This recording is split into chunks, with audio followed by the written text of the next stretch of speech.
Ficar de pé, para que a gente possa orar e começar a nossa reunião de hoje, mais um estudo. Feche os seus olhos agora, coloca a mão no seu coração. Deus, nós queremos, ó Pai, te louvar e queremos engrandecer o teu nome nesta hora. Te agradecer, Deus, por mais uma vez estarmos aqui reunidos na tua presença. Agradecer por mais um dia de trabalho, ó Deus, um dia de esforço, que só vencemos porque o Senhor esteve conosco, nos ajudando, nos sustentando em todas as coisas, Pai. E nessa hora nós estamos aqui para louvar e agradecer o Teu nome, para receber a Tua palavra, que o Espírito Santo do Senhor, Deus, visite as nossas vidas nesta noite. Que o Teu Espírito Santo encontre um lugar, um espaço em nós nesta noite, para que nós possamos crescer um pouco mais na graça e no conhecimento do Senhor. E para isso, Deus, somente com o Espírito ministrando em nós, para que não seja apenas a letra, mas que a Tua palavra entre no mais íntimo do nosso ser, transformando a nossa vida, Pai. Então vem mais uma vez sobre nós, fica à vontade no nosso meio, abençoa aqueles que estão acompanhando em casa, aqueles que estão acompanhando no trabalho, ó Deus, através da rede social, que a Tua bênção esteja sobre a vida de cada um deles nesta noite, no nome de Jesus. Amém. Amém. Vamos louvar o Senhor.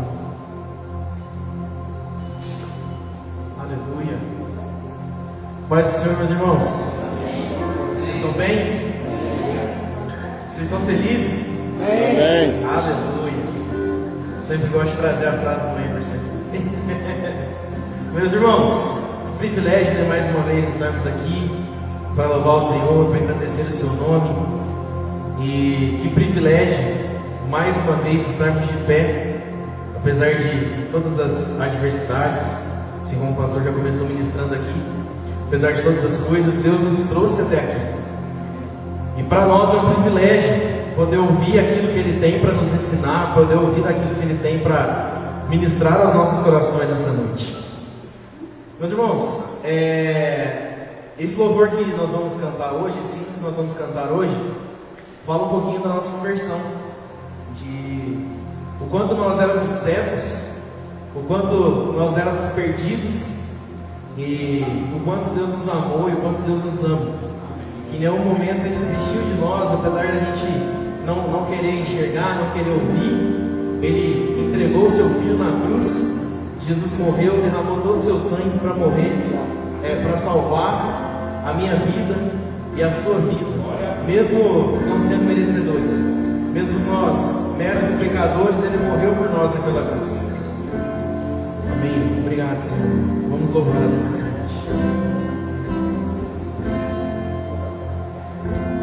Oh, quão cego eu andei e perdido vaguei, longe, longe do meu Salvador. Mas do céu Ele desceu e seu sangue verteu para salvar um tão pobre pecador. Foi na cruz, onde um dia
mais um dia senti meus pecados e vi sobre mim a espada da lei. Apressado fugi, em Jesus me escondi e abrigo seguro nele achei. Quão ditoso então esse meu coração, conhecendo o excesso amor que levou meu Jesus a sofrer lá na cruz pra salvar um tão pobre pecador. Foi na cruz onde um dia eu vi meus pecados castigados em Jesus. Foi ali pela fé que meus olhos abri e agora me alegro em sua luz. Foi na cruz onde um dia eu vi meus pecados castigados em Jesus. Foi ali pela fé que meus olhos abri e agora me alegro em sua luz. Aleluia. Aleluia. Você pode aplaudir o Senhor por isso? Amém. Glória a Deus. Podem se sentar.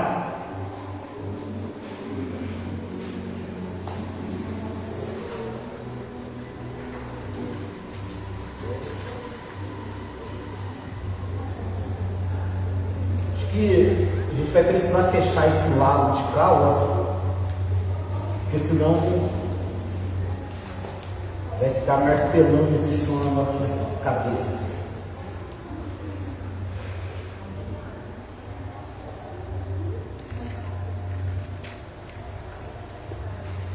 Vamos abrir então Romanos no capítulo 5.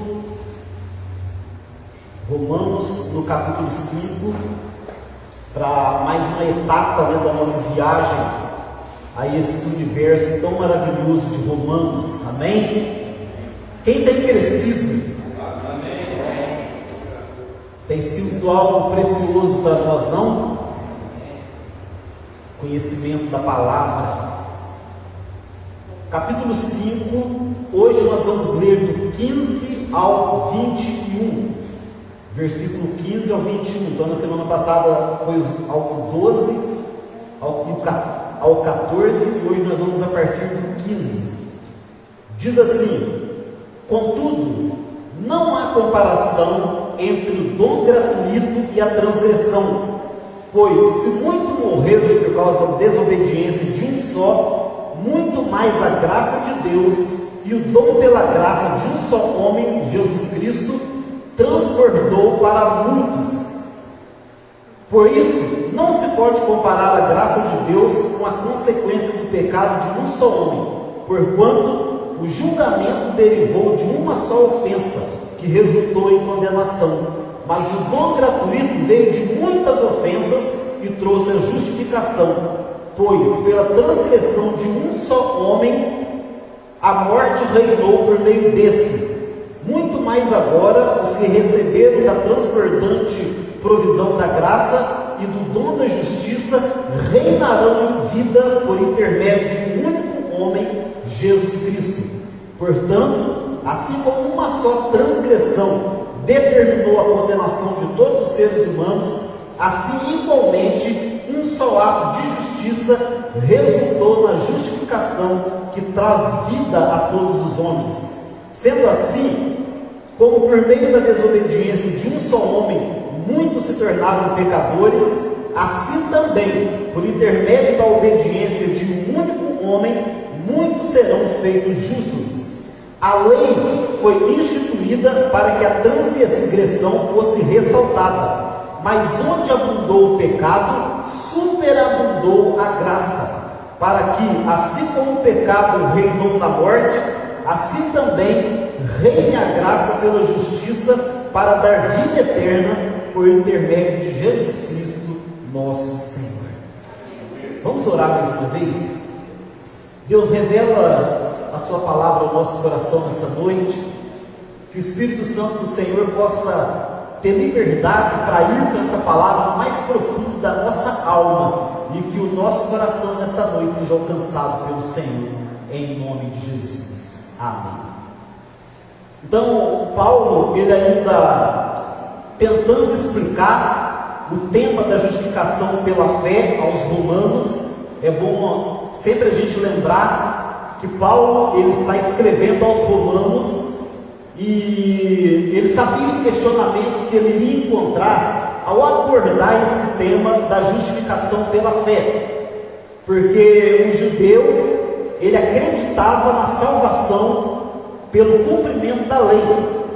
E quando Paulo chega com o tema da justificação pela fé, ele sabe que ali ele iria encontrar muita resistência. Então, ainda sobre esse tema da justificação pela fé, Paulo, ele faz uma comparação entre o primeiro homem, Adão, e o segundo homem, Jesus Cristo. E essa comparação começou no versículo 12. Vamos voltar aí no versículo 12, quando ele diz, concluindo, da mesma forma, como o pecado entrou no mundo por um homem, e por meio do homem a morte, e por meio do pecado a morte, assim também a morte passou para todos os homens, porque todos pecaram. Então Paulo, ele está abordando esse tema, desde do versículo 12, quando ele afirma que quando Adão peca, o pecado entra no mundo. Com o pecado entra a morte junto. Lembra que nós falamos, que com a entrada do pecado, o pecado traz junto com ele a morte, de forma que o pecado e a morte, eles andam sempre juntos, e que a morte passou a todos os homens, e que ela passou a reinar. O resultado do fato que todos morrem é a prova de que todos são pecadores.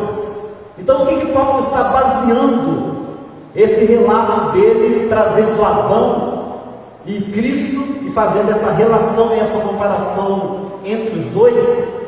Paulo está se baseando em Gênesis, e é muito importante a gente entender essa relação entre Adão e Cristo, porque todo o plano da salvação está nisso.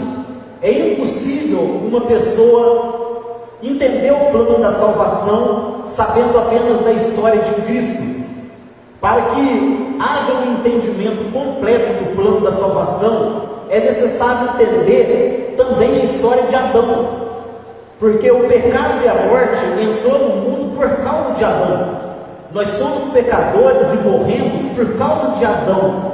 O mal entrou no mundo por causa de Adão. Nós nascemos pecadores por causa de Adão. E Cristo, então Adão foi o primeiro homem, e o segundo homem, Cristo, veio para desfazer aquilo que havia sido feito através do primeiro homem, Adão. Então o plano da salvação está nisso. O plano da salvação não é a lei em Cristo, como a maioria por muito tempo achou, mas o plano completo da salvação está no fato de entender a obra de Adão e a obra de Cristo Jesus na cruz do Calvário. Amém? Então, Paulo, ao falar de Adão, ao falar da obra de Adão, ele está se referindo a Gênesis, no início de todas as coisas, quando Deus cria o homem. E nós não vamos abrir lá em Gênesis para não alongar, mas em Gênesis, no capítulo 1, do 6 ao 28, é o relato de como Deus criou o homem. Deus começou a criar a natureza, e diz que no sexto dia, Deus ele criou o homem sua imagem e a sua semelhança. E quando Deus cria o homem, Ele coloca o homem para poder reinar sobre todas as coisas. Ele cria Adão, posteriormente Ele cria Eva, e Ele deu ao homem a tarefa e o poder de se multiplicar. Quando nós vamos em Gênesis, no capítulo 2, do 15 ao 17, Deus colocou o homem sob um teste. Deus havia colocado a árvore do bem e do mal, e Ele disse ao homem: olha, você não deve comer dessa árvore, porque no dia que você comer, você vai morrer. Então Deus submeteu o homem a um teste. E o que nós precisamos entender? Deus, Ele cria um homem perfeito, mas Ele não cria um homem como Deus. Ele cria um homem que, embora Deus compartilhou com o homem alguns dos seus atributos, o homem não é dotado de poder como Deus é. Embora seja imagem e semelhança, não igual a Deus. Deus não nos criou iguais a Ele, mas semelhantes a Ele. E com isso havia no homem a capacidade de errar, a capacidade de falhar, que é algo que não existe no próprio Deus. E Deus, tendo entre os seus atributos o atributo da presciência, quando Ele cria o homem, Ele já sabia que o homem iria errar. Então, qual é o plano que Deus arquiteta? Ele cria Adão, Ele sabe que Adão não vai passar no teste, mas, como nós lemos no versículo 14, Adão prefigura Cristo. O que é prefigurar? É anteceder, é simbolizar. Então Adão, ele veio, e Deus criou um homem perfeito, criou Adão perfeito, sabendo que ele ia falhar, mas ele apenas prefigurava aquele outro homem, o segundo homem que viria, também perfeito, mas esse sim, com os atributos de Deus, embora sendo um homem, não deixando de ser Deus. E esse sim seria o homem que, embora também estivesse sujeito ao erro, porque Jesus esteve aqui como homem, estava sujeito ao erro, mas esse sim nunca errou, nunca falhou, nunca cometeu o pecado. Então, em Adão, Deus cria o primeiro homem, cria a humanidade, mas ele apenas prefigurava o perfeito que haveria de vir. Então, quando o homem é submetido ao teste lá em Gênesis, ele não passa no teste, ele falha, ele erra. E quando nós vamos em Gênesis, no capítulo 13, de 17 a 19, então Deus, ele pronuncia o castigo, né? Aliás, um pouco antes, no 3 do 6, quando ele desobedece, o resultado é que eles caíram daquele estado de pureza, de inocência que eles tinham antes, de plena comunhão com Deus.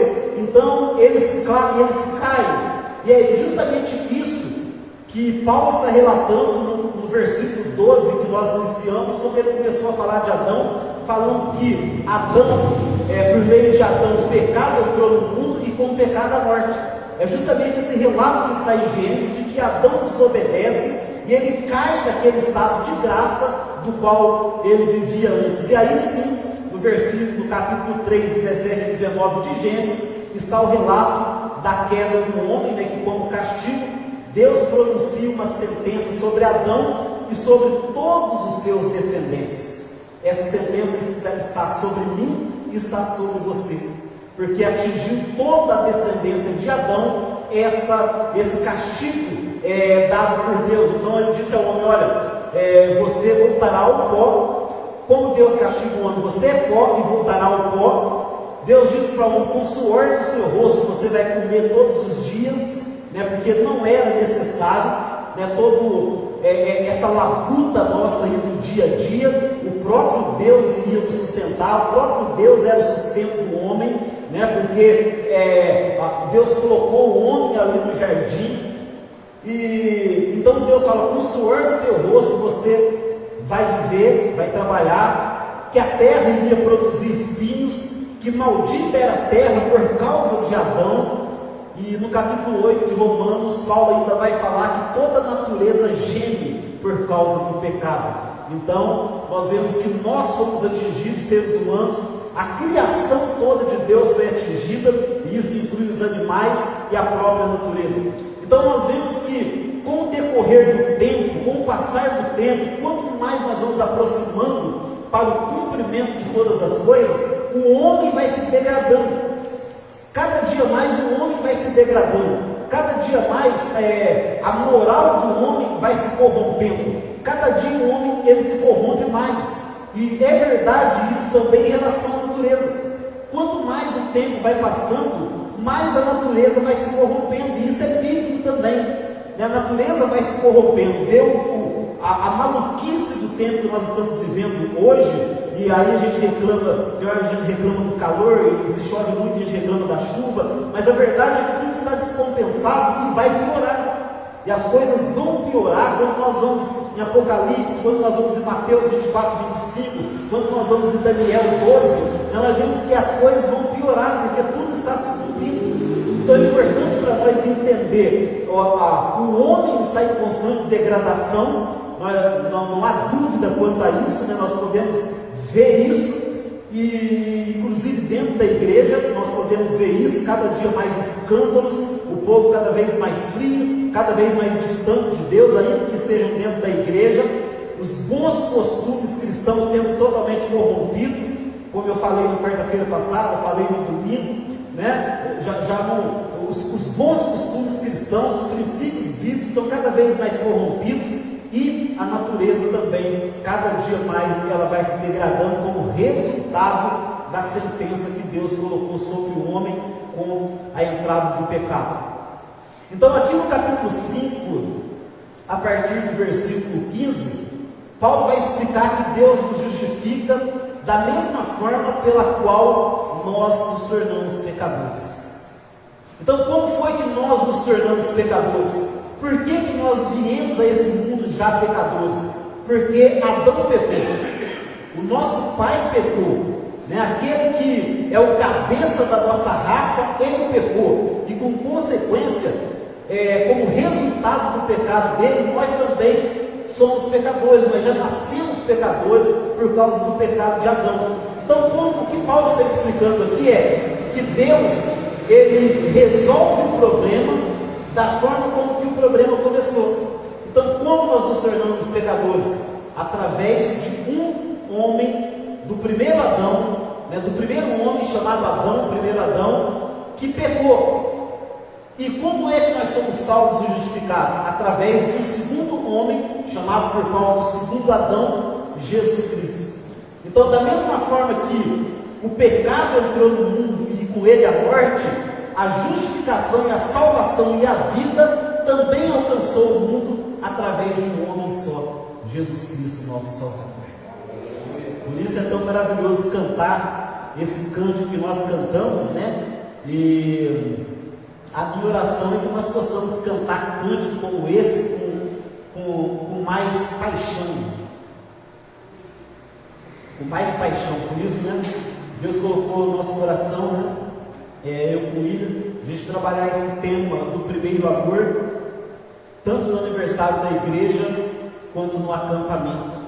A paixão por Cristo, sabe? A paixão pelas coisas de Deus. O primeiro amor, ele precisa voltar, né?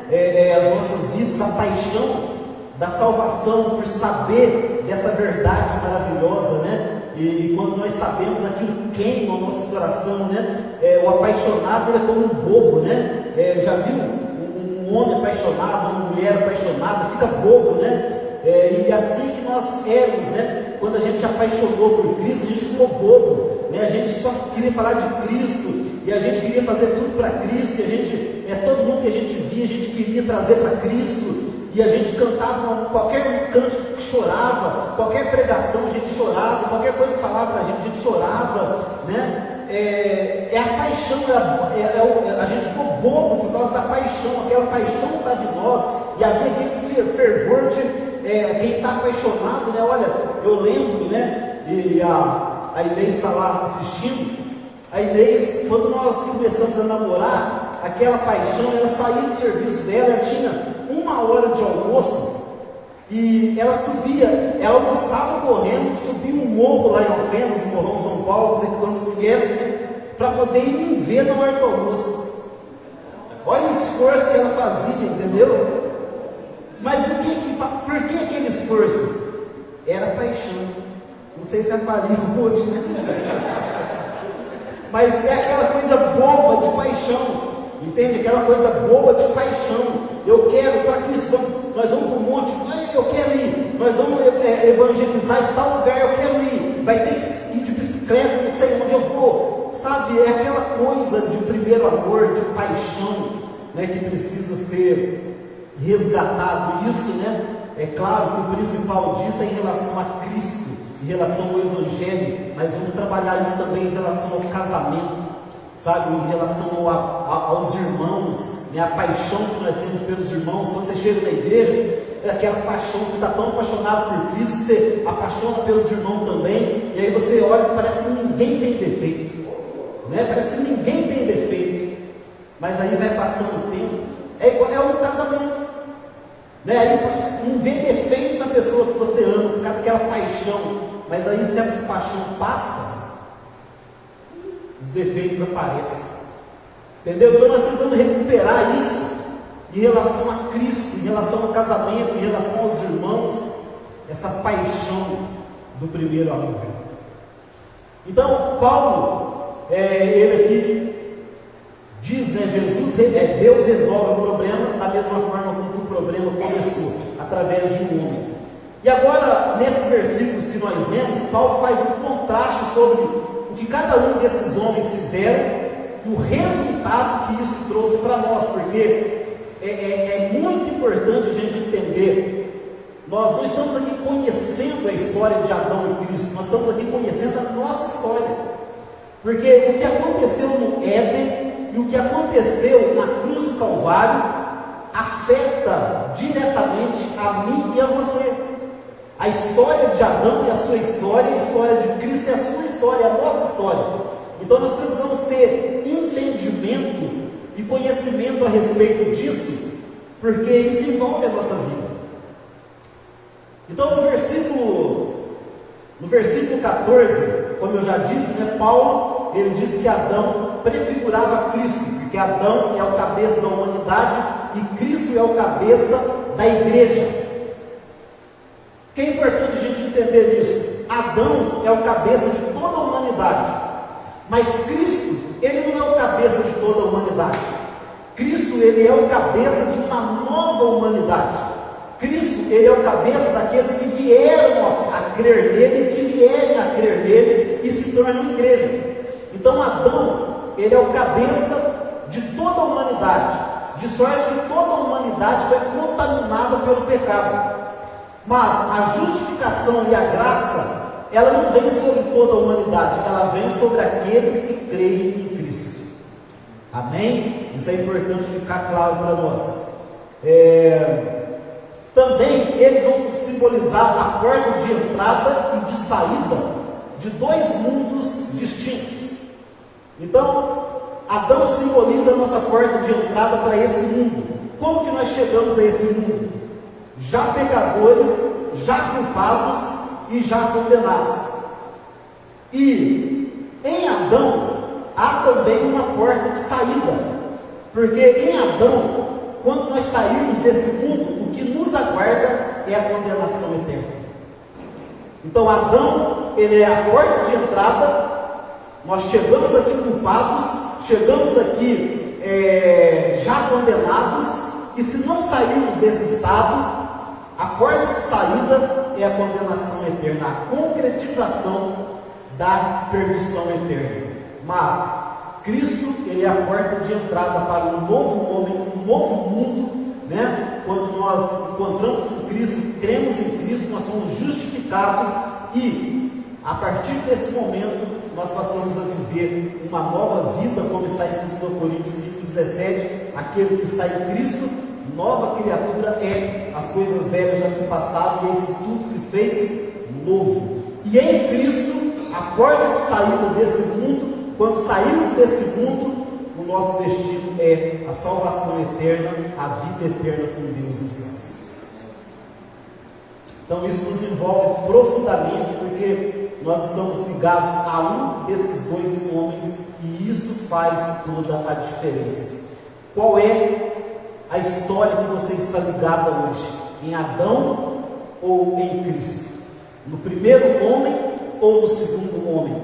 Qual é a porta que você tem entrado ainda hoje? Então, aqui nos versículos que nós lemos, tem 3 contrastes entre Adão e Cristo. No versículo 15 que nós lemos, Paulo ele começa dizendo que, todavia, não é o dom gratuito como a ofensa. Qual é o tema dessa ministração de hoje? Graça abundante. Porque aqui está falando daquele que trouxe condenação e daquele que trouxe justificação pela graça. Então nós vamos ver que, em relação à culpa, a graça ela é muito mais abundante. Paulo ele terminou o versículo 14 dizendo que Adão prefigurava Cristo. Então Adão era uma figura de Cristo. Mas aí ele continua no versículo 15 dizendo: todavia, não é o dom de Deus, o dom gratuito de Deus, como foi a ofensa de Adão, porque é muito superior o dom da graça do que aquilo que Adão fez. O que Paulo quer dizer com isso? Que quando, vamos ler aqui o versículo 15 novamente, versículo 15: contudo, não há comparação entre o dom gratuito e a transgressão. Por quê? Pois se muitos morreram por causa da desobediência de um só, muito mais a graça de Deus e o dom da graça de Deus por um só homem, Jesus Cristo, transbordou por multidões. Então, por que é muito maior o dom de Deus, a graça de Deus, do que o pecado de Adão? Uma coisa é assim: o pecado, ou a obra de Adão, ela transforma vivos em mortos. Porque o pecado trouxe o quê? A morte. Então a obra de Adão transforma vivos em mortos. E matar é fácil. Qualquer pessoa pode matar. Mas a obra de Cristo transforma mortos em vivos. E aí eu quero ver quem pode fazer. Matar é fácil, mas trazer de volta a vida, quem pode fazer? Eu posso matar, o Paulo pode matar, a Ana pode matar. Oi? Por que você tem carro de Ana? Maria. Aí eu sabe quem que eu chamo que é o que eu inverto assim? A menina do Alisson. Do Alisson Carol. Mas a Maria, né? Mas nós podemos matar, seja Ana, seja Maria, matar é fácil, né? Mas, e para trazer de volta a vida? Quem pode trazer? Então é muito maior a graça de Deus, do que a ofensa de Adão. Deus, a obra de Cristo, ela transforma pessoas que morreram em pessoas vivas, porque, como nós falamos na semana passada, a situação do mundo sem Cristo é uma situação de morte espiritual.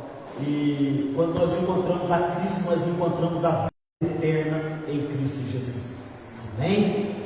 No versículo 16, Paulo vai dizer assim: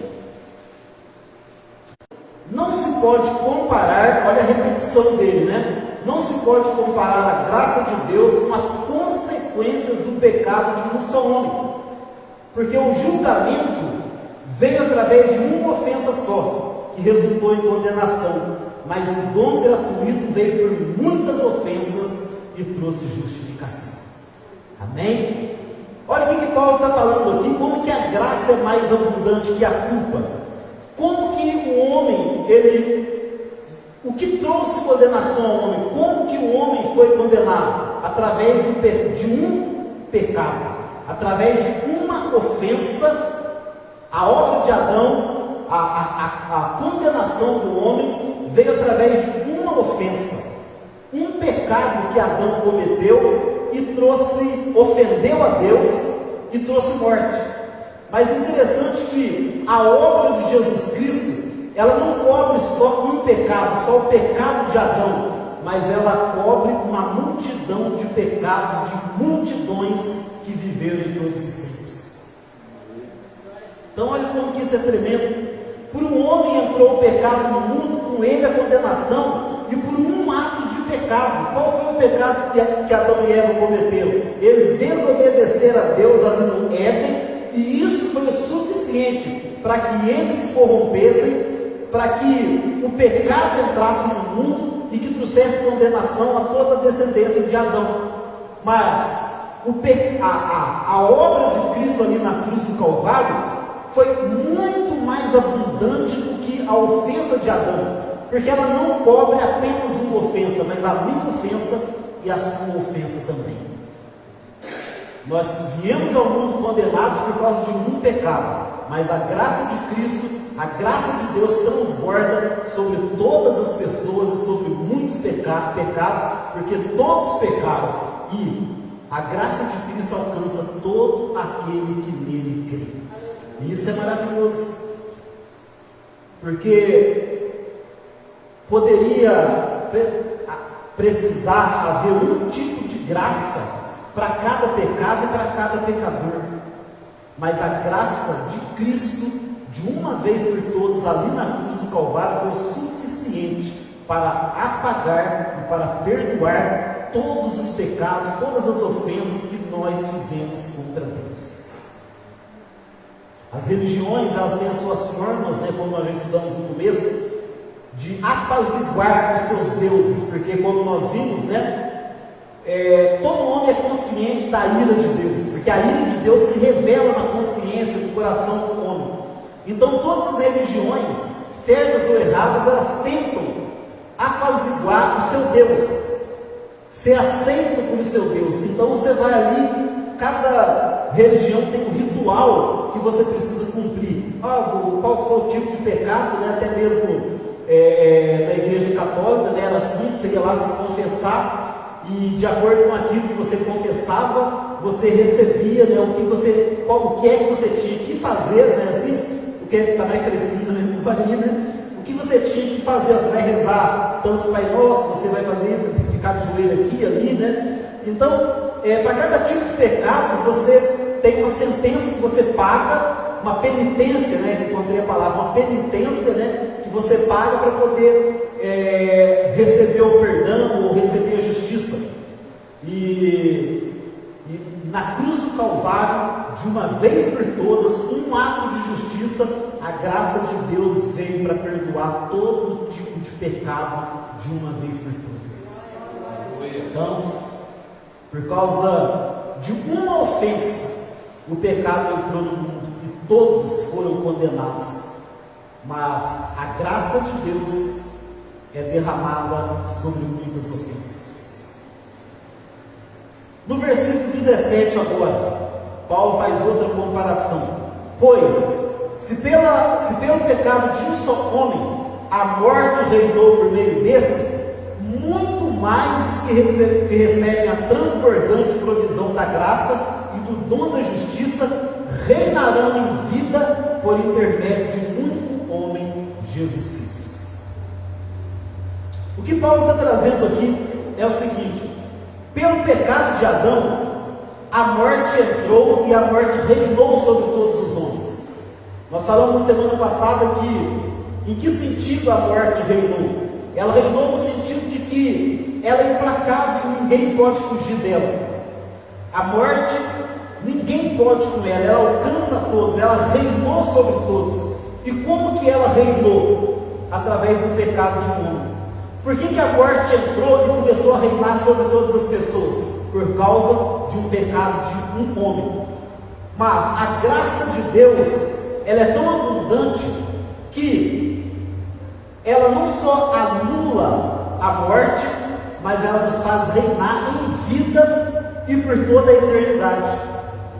Então a morte entrou por causa de um homem, mas um homem fez com que nós pudéssemos ter a possibilidade de vencer a morte e de reinar em vida com Deus por toda a eternidade. Ou seja, a graça de Deus é sempre superior àquilo que Adão ele fez e trouxe de consequência para a humanidade, para aqueles que são descendentes de Adão. Então a graça de Deus ela traz vida. Cristo, a Bíblia diz que Cristo, ele foi o primeiro que ressuscitou, e todo aquele que crê nele, um dia também ressuscitará para a vida eterna. Isso significa o quê? A morte entrou através de um homem e passou a reinar, mas através de um outro homem, Cristo, a graça de Deus nos alcançou e a morte foi aniquilada e nós vamos poder viver para todo sempre. Então a morte deixou de reinar, a morte perdeu o seu domínio por causa do sacrifício de um homem e essa abundante graça que veio alcançar todo aquele que nele crê. Louvado seja Deus por isso. E aí, depois dessas comparações, Paulo agora vai fazer uma comparação no 18 e 19 dos resultados da obra de cada um deles. Olha o versículo 18. Diz assim: portanto, assim como uma só transgressão ou um só pecado determinou a condenação de todos os seres humanos, assim igualmente um só ato de justiça resultou na justificação que traz vida a todos os homens. O que Paulo está dizendo aqui? A pergunta é: como foi que nós nos tornamos condenados? Como foi que a culpa veio? Foi através do pecado de um homem. A morte entrou através do pecado de um homem só. E como é que nós somos inocentados e livres do juízo? Através de um homem. Então Paulo, ele está trazendo essa comparação para deixar bem claro para os romanos ali como é o agir de Deus e a graça de Deus sobre a humanidade. A transgressão determinou a condenação, mas igualmente um ato de justiça resultou na justificação. É importante a gente entender isso, de que Deus, ele resolve o problema do pecado da mesma forma que ele entrou, para a gente entender essa questão da justificação. Porque alguém poderia dizer: mas é injusto eu herdar o pecado de alguém. E alguém pode dizer: é injusto Cristo morrer para que alguns apenas sejam salvos. Esse é o questionamento. É injusto. Por que eu tenho que herdar o pecado de uma outra pessoa? Nós vamos ver ali no final que Paulo ele fala mais claramente sobre isso. Mas há uma doutrina do universalismo que diz, que interpreta essas palavras de Paulo, como dizendo que Cristo morreu por todos, um ato de justiça salvou a todos. E eles ensinam que todos são salvos. Se Cristo morreu na cruz do Calvário, morreu para salvar a todos, e que no final Deus então vai salvar a todos, porque afinal Cristo morreu na cruz por todos. Mas isso não é verdade, porque quando nós vamos, por exemplo, em João 3,16, nós vamos ver que Deus amou o mundo de tal maneira, que enviou seu Filho, para que todo aquele que nele crê, todo aquele que nele crê, tem a vida eterna.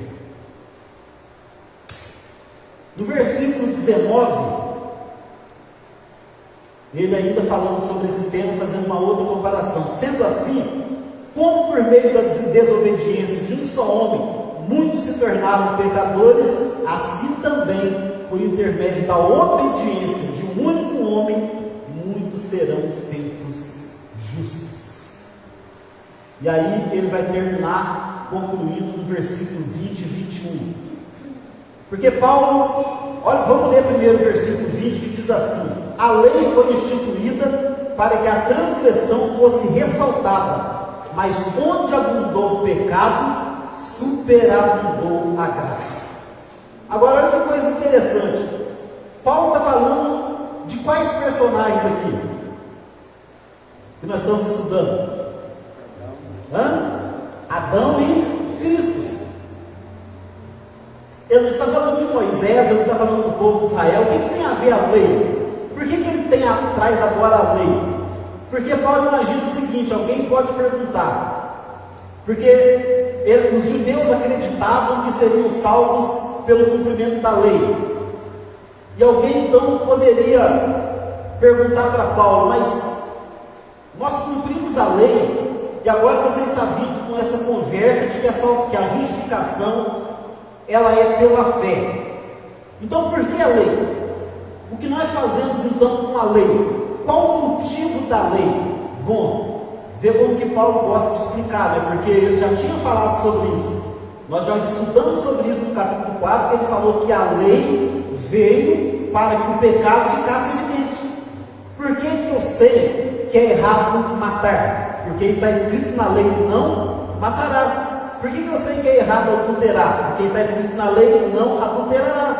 Por que a idolatria é pecado? Porque está escrito: não terás outro Deus diante de mim. Então Paulo já havia explicado, mas aqui ele ainda explica novamente, porque ele diz assim: a lei veio ou foi instituída para que, tem uma tradução, não sei qual a tradução que diz, para que o pecado abundasse.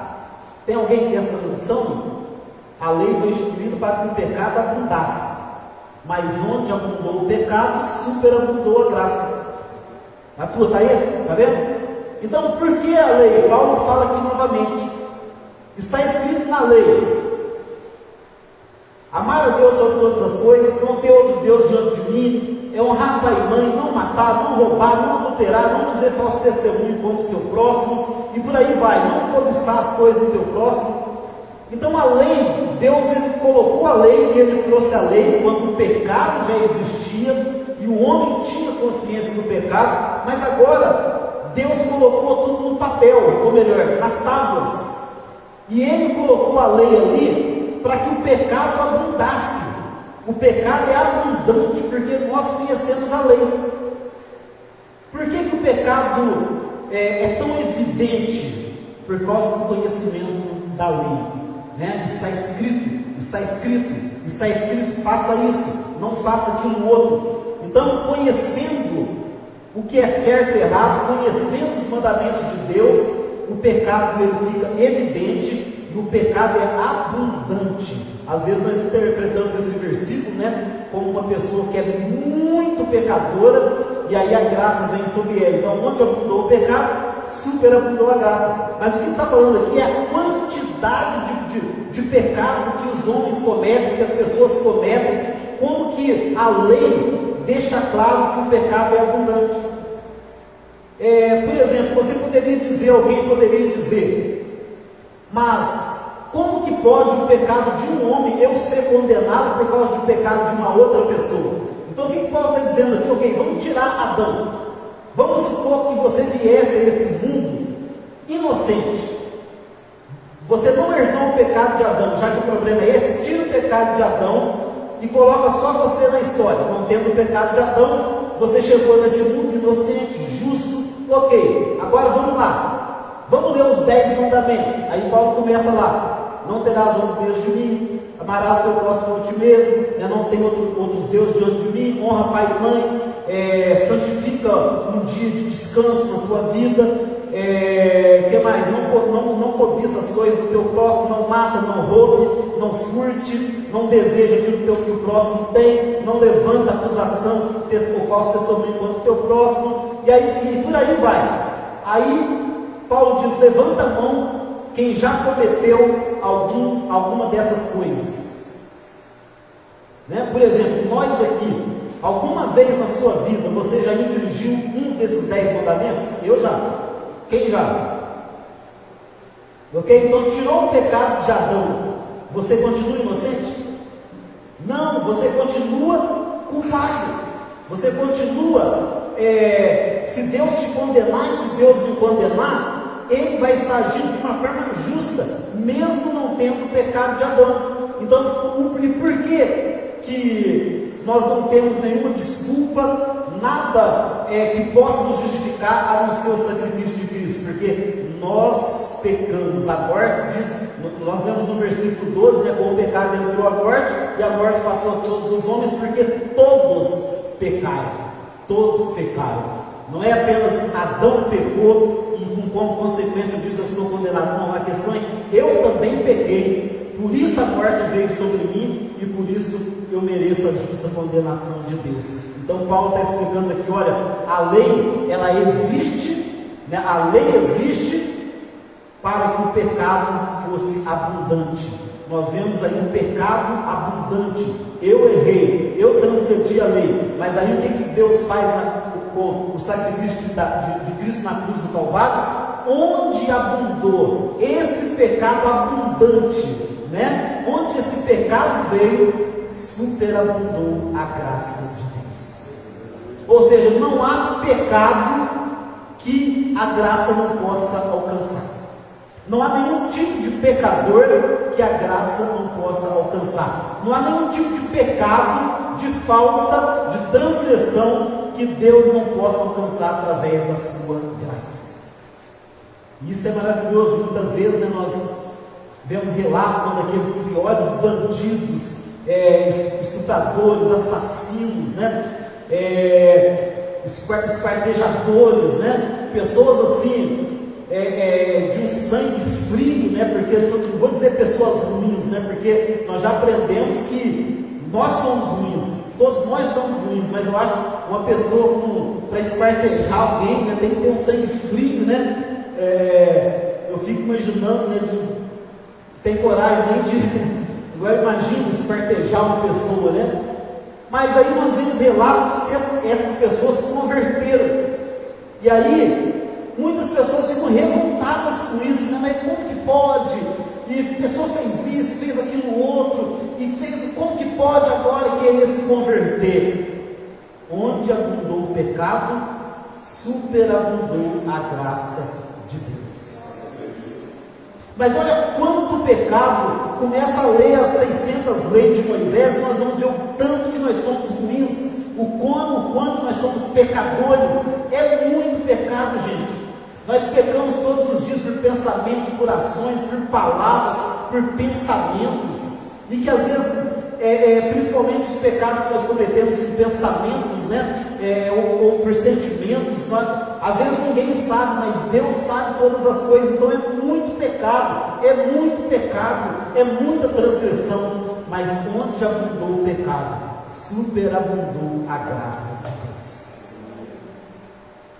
Então é isso que Paulo está explicando. A lei veio para que o pecado ficasse evidente e se tornasse abundante, para que a graça fosse ainda mais ressaltada. E aí ele vai finalizar no versículo 21 dizendo: para que, assim como o pecado reinou na morte, assim também reine a graça pela justiça, para dar vida eterna por intermédio de Jesus Cristo, nosso Senhor.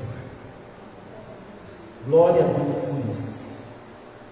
Então, com isso, Paulo ele termina, né, nessa parte da justificação pela fé, a explicação sobre a obra de Adão e a obra de Cristo. Quem entendeu? Nessas 2 semanas, isso é muito importante. Principalmente se você for pregar o Evangelho para alguém, né? Se você for pregar o Evangelho para alguém, você precisa dizer para essa pessoa que ela é pecadora, o porquê ela é pecadora e o porquê ela é tão urgente ela entregar a vida dela para Cristo. É porque ela está condenada, ela já veio condenada, ela mesma pecou, e há uma única forma de salvação, que é a graça abundante de Deus em Cristo, na obra que Ele fez na cruz do Calvário. Por que o mal entrou no mundo? Pessoas, há uma pergunta, né? Mas por que Deus permitiu que o mal entrasse no mundo? Por que Deus permitiu que Adão pecasse? Por que Ele criou Adão se Ele sabia que Adão ia pecar? Por que Ele fez esse teste com Adão se Ele sabia que Adão ia falhar? Sabe qual é a resposta? Ele fez isso para a sua própria glória. Para a sua própria glória. Como assim, pastor? Nós falamos muito aqui do primeiro amor. Falamos de perder o primeiro amor, né? A gente vai, começa com tudo, naquela paixão, e de repente a gente vai esfriando. O que vai fazer com que essa paixão, porque a Bíblia diz que no céu, por toda a eternidade, nós vamos adorar a Deus. E como nós vamos adorar a Deus por toda a eternidade, sempre que o nosso amor ele esfrie? Não é porque lá no céu tudo é perfeito, é porque lá, é claro que é perfeito, mas não é por esse o motivo. A questão é que lá no céu nós vamos estar na presença desse Deus Santo e vamos estar com Ele face a face. E aí nós vamos olhar para trás e vamos ver como que nós fomos parar lá no céu. Nós vamos ver como é que nós fomos parar na presença desse Deus, desfrutando da presença dele e desfrutando de todas aquelas maravilhas, porque as pessoas pensam assim: nossa, lá no céu deve ser muito bom, porque não precisa de luz, né? A luz de Deus ilumina tudo, nós vamos andar em ruas de ouro, os muros lá são de cristais. Gente, mas não é isso que vai ser bom lá no céu e que vai nos motivar. O que vai motivar a nossa adoração por toda a eternidade vai ser a presença do próprio Deus. E saber que esse Deus nos aceita, porque lá nós vamos ver a majestade de Deus. Hoje nós apenas podemos imaginar o mínimo dessa glória de Deus, mas lá nós vamos estar na glória dele. E o sentimento vai ser tão maravilhoso, principalmente por causa disso aqui, pelo fato da gente saber que jamais, por quem nós fomos e aquilo que nós fizemos, jamais nós poderíamos estar na presença desse Deus. Como que eu fui parar ali? É o que nós vamos ficar maravilhados. Aí nós vamos falar, por quê? Por causa da graça de Deus. Por causa da graça de Deus. Porque o homem, tudo que o homem, nós vamos falar, puxa, tudo que o homem conseguiu, tudo que eu consegui por mim mesmo, era condenação. O que se parece mais comigo não é a presença de Deus, mas é a presença do diabo no inferno, por tudo que eu fiz, por tudo que eu fui.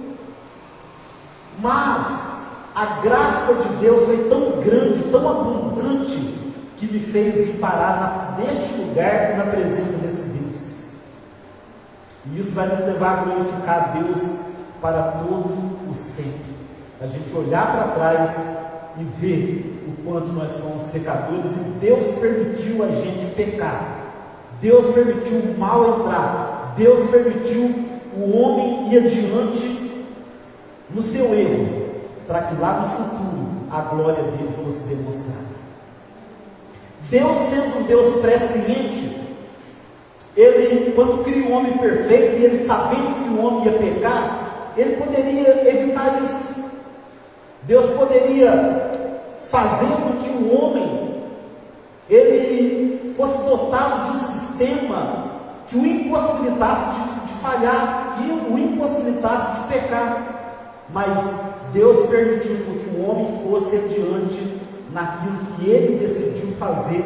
O pecado entrou, o mal entrou, e Deus usa isso para a própria glória dele, como lá na frente, lá no futuro, nós vamos poder entender perfeitamente. Aqui nós temos que ficar lutando, né? Eu tenho que ler a Bíblia, eu preciso orar, eu preciso buscar a presença de Deus, eu preciso ir na igreja, eu preciso ter compromisso. Nós precisamos lutar, né? Nós precisamos ficar lutando para não esfriar, para não deixar, para não enfraquecer na fé, para não desviar do Evangelho. Lá no céu não precisa de nada disso, porque a presença dele é suficiente. O fato da gente olhar para ele vai ser o suficiente para a gente se derreter em adoração, em gratidão ao que ele fez por nós, dessa graça abundante que foi derramada sobre a minha vida e sobre a sua vida. Louvado seja Deus por isso. Amém? Vamos ficar de pé e vamos orar.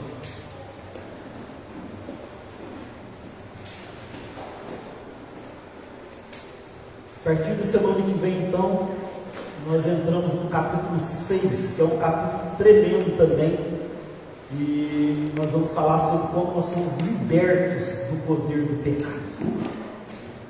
Coloca a mão no seu coração. Deus, nós queremos te louvar e queremos engrandecer o teu nome por mais esta noite de estudo, por mais essa ministração da tua palavra sobre nós, Deus, e que nós possamos, ó Pai, a cada dia mais olhar para essa graça maravilhosa, olhar para essa graça abundante. Às vezes, ó Deus, reclamamos tanto das circunstâncias da vida, reclamamos tanto, ó Pai, porque as coisas não estão acontecendo da maneira que a gente queria que acontecesse, às vezes esfriamos na nossa relação com o Senhor, por causa das lutas, das dificuldades. Deus, mas quando olhamos para essa graça maravilhosa e temos esse entendimento, tudo isso cai por terra, porque o que importa é o Senhor na nossa vida, o que importa é essa graça maravilhosa que nos alcançou. E por mais lutas, ó Pai, e circunstâncias que a gente possa passar nessa vida, nada se compara a essa graça. Como a Tua palavra diz, as tribulações do tempo presente não dá para se comparar com a glória que está por ser revelada. Então, Deus, que nós possamos, de uma forma grande, poder entender aquilo que foi feito por nós na cruz do Calvário. Que nós possamos saber, Pai, sim, através de Adão, o mal, o pecado entrou no mundo e a condenação passou a todos nós. Mas podemos ver o quão maravilhoso, maior e mais excelente é a graça do Senhor sobre nós, através de um outro homem, Jesus Cristo, que morreu na cruz do Calvário para a nossa justificação. Que já no presente, Pai, nós possamos Te louvar e Te glorificar simplesmente por esse fato. Eu sei que o Senhor tem nos coberto de muitas outras dádivas, eu sei que o Senhor tem nos abençoado de muitas outras maneiras, mas que o que possa motivar a nossa vida é essa graça abundante que já nos alcançou, é aquilo que já aconteceu ali na cruz do Calvário, e a iminente graça e glória que está nos esperando, está prestes a ser revelada com a segunda vinda de Cristo. Então nós queremos Te louvar pela oportunidade de ter esse entendimento, e que isso, Pai, possa mudar a nossa maneira de pensar, de ser, de viver e de tratar as pessoas. Que isso possa mudar principalmente, Pai, o nosso relacionamento com o Senhor.